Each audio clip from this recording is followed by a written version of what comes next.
சட்டமன்ற உறுப்பினர். அவர் பேசும் பொழுது அவர் பேர் என்னன்னு கேட்டீங்கன்னா ரிதேஷ் திவாரி. தேர்ந்தெடுக்கப்பட்டதற்கு பின்னால் அவர் சொல்றாரு, நான் இனிமேல் ஒரு சிறு உதவியை கூட, ஒரு சான்றிதழை கூட இஸ்லாமியர்களுக்கு நான் செய்ய மாட்டேன். இது இந்திய நாட்டினுடைய சட்ட அரசியலமைப்புக்கு எதிரானது என்பது அவர்களுக்கு புரிய வைக்க வேண்டும். அவருக்கு எதிராக மக்கள், அங்குள்ள மக்கள் நிச்சயமாக வழக்கு தொடர்வார்கள். ஏபிவிபி, அகில பாரதிய விஸ்வத் பரிஷத், அது வந்து பாஜகவினுடைய மாணவர் அமைப்பு.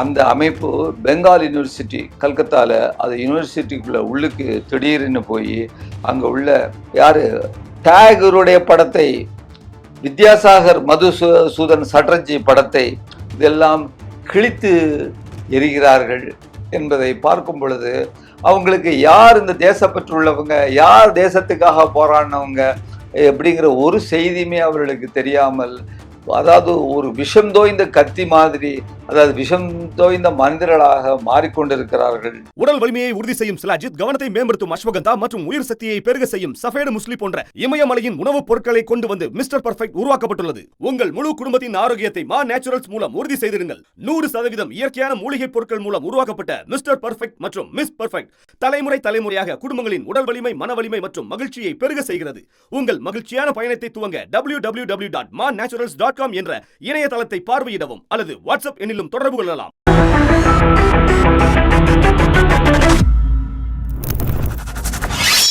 வணக்கம், கே பாலகிருஷ்ணன் பேசுகிறேன் ரூஸ்டர் செய்திகளுக்காக. இன்றைக்கி ஒரு முக்கியமான செய்தி என்னன்னு கேட்டிங்கன்னா, தமிழகத்தை பொறுத்த வரைக்கும் நாம் முந்தைய செய்தியில் சொல்லியிருந்தோம், ஒரு ஜோதிடரை, அவருக்கு தெரிஞ்ச அவருடைய குடும்ப ஜோதிடர் அல்லது அவருடைய செய்தி தொடர்பாளர் இப்படிலாம் இருந்த அந்த மனிதரை, பேர் வந்து ஜோதிடர் ரத்தன் பண்டிட், அவரை அரசு அதிகாரியாக நியமித்திருந்தது குறித்து எல்லா சட்டமன்றத்திலையும் சரி, வெளியே சிவில் சமூகங்களும் சரி அதை கண்டிச்சிருந்தாங்க. நாமளும் அது தவறு என்று சொல்லியிருந்தோம். எனவே இப்பொழுது கிடைத்துள்ள அந்த செய்தி வந்து என்னன்னு கேட்டிங்கன்னா, தமிழக அரசு அந்த ஜோதிடர் ரத்தன் பண்டிட்டினுடைய பதவியை ரத்து செய்திருக்கிறது என்பது ஒரு நல்ல விடயம். அதாவது விமர்சனங்கள், கிரிட்டிசிசம்ஸ் இதெல்லாம் வந்து காது கொடுத்து இந்த அரசு கேட்க தயாராக இருக்கிறது. இட்ஸ் எ குட் பிகினிங் என்பதை முதலில் நாம் பதிவு செய்ய விரும்புகிறேன். இன்று வேறொரு முக்கியமான செய்தி, நேற்று இந்தியா முழுவதும் ஒரு ஒரு குளறுபடியான வருத்தத்திற்கான செய்தி என்னன்னு கேட்டிங்கன்னா, நீட் தேர்வு வந்து கிட்டத்தட்ட எத்தனைன்னு பார்த்தீங்கன்னா 22 லட்சம் மாணவர்கள் வந்து இந்தியா முழுவதும் எழுதியிருக்கிறாங்க. மெடிக்கலுக்காக போகிற மாணவர்கள். அதை நடத்தக்கூடிய பொறுப்பு வந்து நேஷ்னல் டெஸ்டிங் ஏஜென்சி அப்படின்னு சொல்லக்கூடிய ஒரு தனியார் நிறுவனத்திடம் வழங்கப்பட்டுள்ளது. இந்த 2026-27 இந்த கல்வியாண்டிற்கான மருத்துவ படிப்புகளில் சேர்வதற்கு மே 3ஆம் தேதி இந்த தேர்வு நடைபெற்றது. இது 552 நகரங்களில் 552 சிட்டிஸ், 14 இடங்களில், வெளிநாடுகளில் மொத்தம் 5432 நீட் தேர்வு மையங்களில் இது நடந்திருக்கு. இந்த தேர்வு நடந்தது. எழுதினது 22.8 லட்சம் மாணவர்கள் எழுதியிருக்கிறாங்க.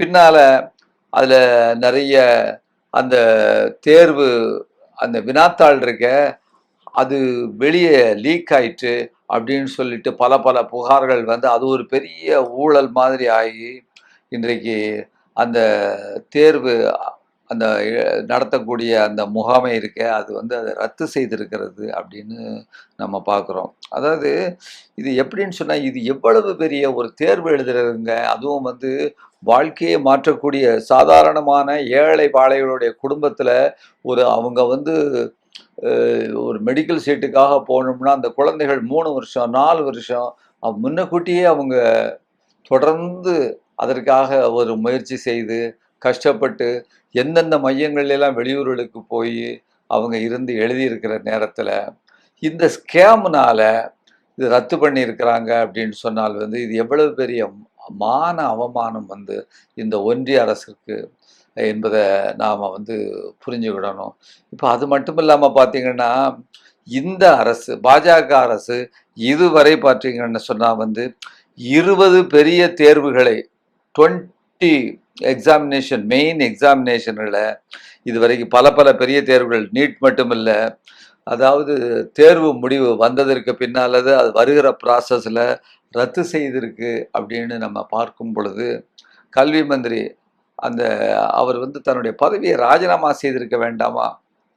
இதே இந்தியாவில் தானேங்க அரியலூரில் ரயில் கீழே விழுந்த பொழுது லால் பகதூர் சாஸ்திரி அன்றைய தினம் ரயில்வே அமைச்சராக இருந்தவர் ராஜினாமா செய்யலையா?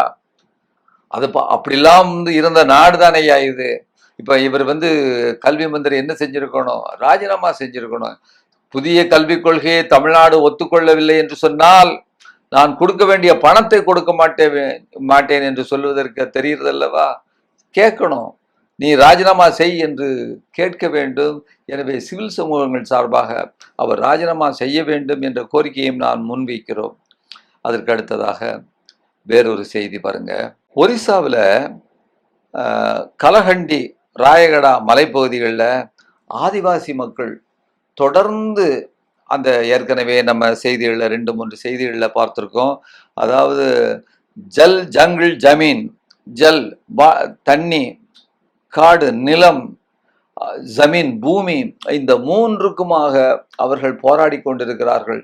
அவர்கள் வாழக்கூடிய அந்த பகுதியில் உள்ள அந்த காடுகளை, வனத்தையும், அந்த குளங்களையும், ஏரிகளையும் பாக்சைட் கம்பெனிக்காக வேதாந்தா நிறுவனத்திற்கு ஒன்றிய அரசு கொடுத்திருக்கிறது. அதுக்கான ஒரு திட்டத்தையும் அவர்கள் தீட்டிக் கொண்டிருக்கிறார்கள் என்று சொல்லும் பொழுது, அந்த ஆதிவாசி மக்கள் மிகப்பெரிய போராட்டத்தை தொடர்ந்து நடத்தி கொண்டிருக்கிறார்கள். அதனுடைய படத்தை கூட நாம் பார்க்கலாம். இனிமேல் அந்த போராட்டம் முடியும் வரை நான் உங்களுக்கு ஞாபகப்படுத்துவதற்காக தினசரி அந்த போராட்ட செய்திகளையும் நான் சொல்வதென்று நான் முடிவெடுத்திருக்கிறேன். நீங்களும் அந்த தினசரி நடக்கக்கூடிய போராட்டங்களை நம்மால் வேறு எதுவும் செய்ய முடியவில்லை என்று சொன்னாலும் இதுபோல மக்கள் போராடி கொண்டிருக்கிறார்கள் என்ற செய்தி நமக்கு தெரிய வேண்டும் நண்பர்களே. எனவே அந்த செய்தியையும் நீங்கள் பாருங்கள். ஆதிவாசி மக்கள் போராடுகிறார்கள். எந்த பெரிய கட்சியும் உதவிக்கு வரவில்லை, அடிக்கோடிட்டு சொல்ல ஆசைப்படுகிறேன்.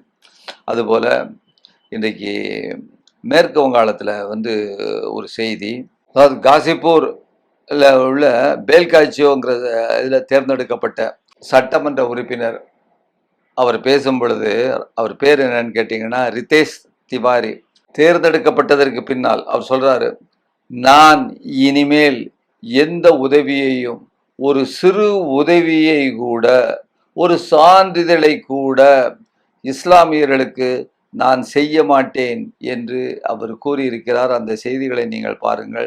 இது இந்திய நாட்டினுடைய சட்ட அரசியலமைப்புக்கு எதிரானது என்பது அவர்களுக்கு புரிய வைக்க வேண்டும். அவருக்கு எதிராக அங்குள்ள மக்கள் நிச்சயமாக வழக்கு தொடர்வார்கள் என்று நாம் நினைக்கிறோம், எதிர்பார்க்கலாம். मैं पहला विधायक हूं आपके इस क्षेत्र का जिसको एक भी मुसलमानों ने वोट नहीं किया।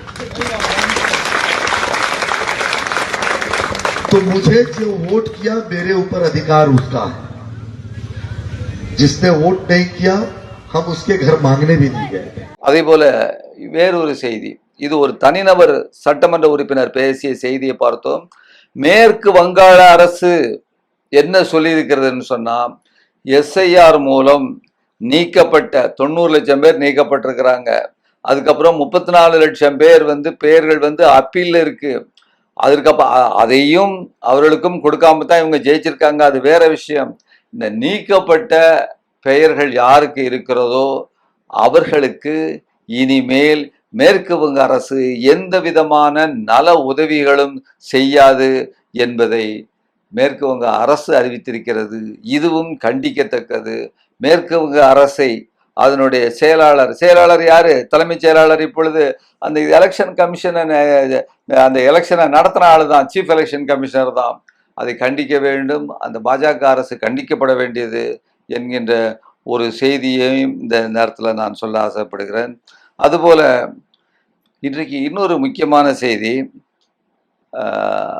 தனியார் வீடுகளில் உச்சநீதிமன்றம் பற்றியது. தனியார் வீடுகள், தனிப்பட்ட வீடுகள்ல தலித் மக்களை, பட்டியலின மக்களை சாதியை சொல்லி இழிவாக அவமானமாக பேசினா எந்த விதமான எஸ்சி எஸ்டி சட்டத்தின் கீழ் நடவடிக்கை எடுக்க முடியாது என்று உச்சநீதிமன்றம் அறிவித்திருக்கிறது. நண்பர்களே, உச்சநீதிமன்றம் அறிவித்திருக்கிறது. ஒரு வருத்தமான செய்தி இது.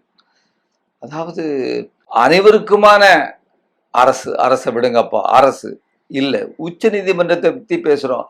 அந்த உச்ச நீதிமன்றம் என்பது அதுவே இப்படி சொல்லியிருக்குன்னு சொன்னால், இந்த மக்கள் அவர்களுக்கான குறைகளை, அவர்களுக்கு இழைக்கப்படுகின்ற அநீதிகளை யாரிடம் எடுத்து சொல்லுவார்கள்?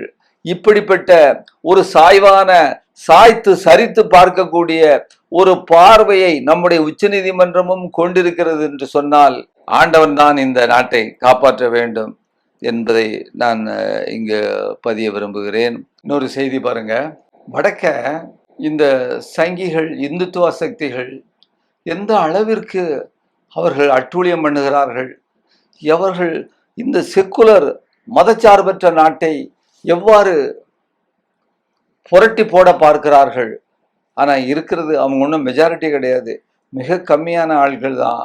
ஆனால் அந்த விஷத்தை எப்படி பரப்பி கொண்டிருக்கிறார்கள் என்பதற்கு மற்றொரு உதாரணமாக, அதாவது ஏபிவிபி, அகில பாரதிய விஸ்வத் பரிஷத், அது பாஜகவினுடைய மாணவர் அமைப்பு.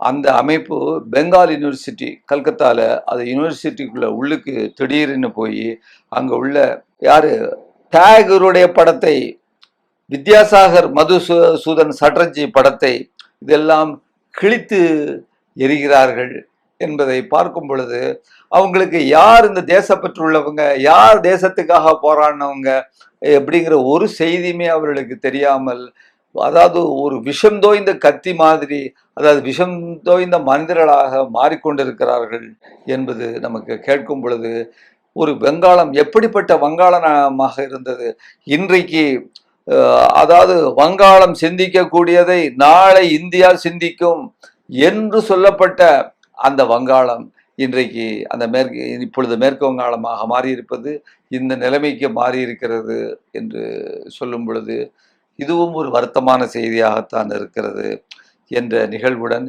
இந்த செய்தியை இன்று முடித்துக் கொள்கிறேன். நன்றி, வணக்கம்.